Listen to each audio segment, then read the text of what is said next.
Zack Palansky is another one defending Iran.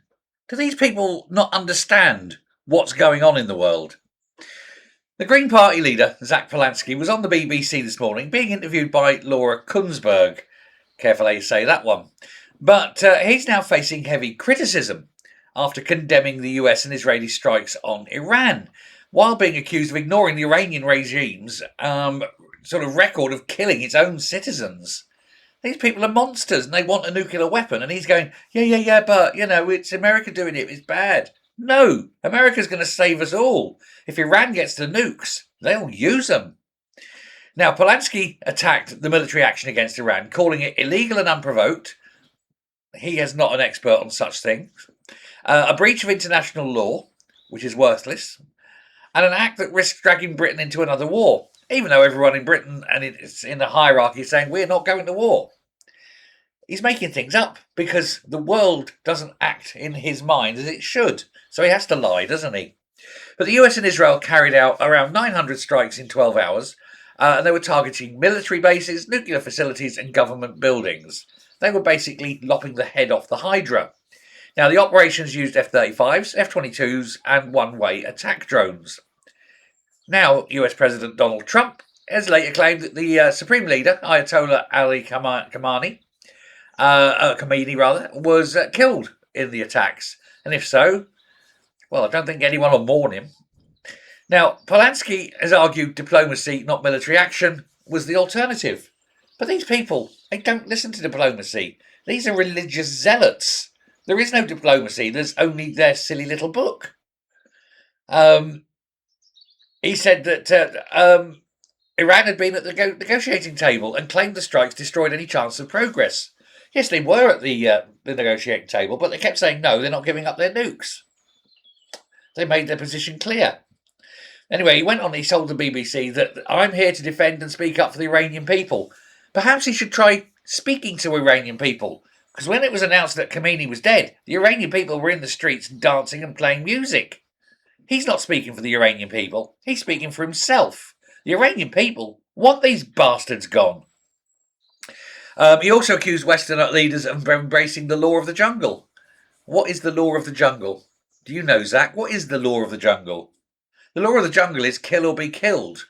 And when you get an abusive regime like Iran's got, with nuclear weapons, you either kill or be killed. There's no holding back. These people will use them. Now, during an interview with Laura Kunsberg, Palansky was then pressed on Iran's history of killing people, protesters, didn't like that answer, refused to answer it. Its nuclear violations, again, then tried to deflect off. Support for Russia's war in Ukraine, again, tried to deflect off. And alleged plots in the UK, and then denied that they even happened. This guy is living in a reality inhabited by a population of one, and he's mental. And asked what evidence negotiations would succeed, he maintained that war should never be the answer. Fuck off, you idiot. War is, 9 times out of 10, the answer. I mean, it's an absolute joke with this guy.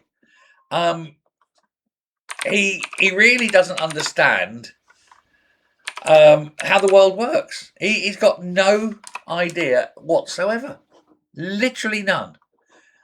And if I will quote Heinlein, and who's a man who's very good and easy to quote, he said, violence, naked force, has settled more issues in history than has any other factor. And the contrary opinion is wishful thinking at its worst. Breeds that forget this basic truth have always paid for it with their lives and their freedom. Because, war is never the answer. So he'd have let the Nazis destroy all the Jews in Germany and across Europe. Because, well, they're the nice guys. The Nazis, they're the nice guys. Yeah. Zack Palansky is a dangerous individual, and he's mental. He's mentally ill. Now, the strikes have sharply increased regional tensions, of course. Iran launched retaliatory attacks all across the Gulf, hitting Bahrain, aimed at Cyprus, didn't hit. Hundreds of thousands of British nationals in the region face heightened risk. And so it's a job that needs to be finished, and it needs to be finished quickly. Now, the Crown Prince has offered to come back in and lead a transitional government.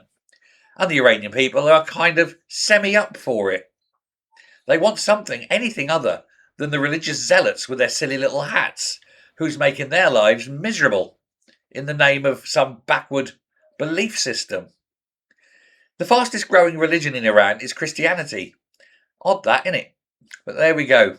The confrontation highlights the growing debate and divide in British politics, where you have people who know what they're doing and people who haven't got a clue and who seem to think that the world exists in a nice place and everything's got rainbows. Isn't that right, Zack? You effing moron. Thanks very much. Bye.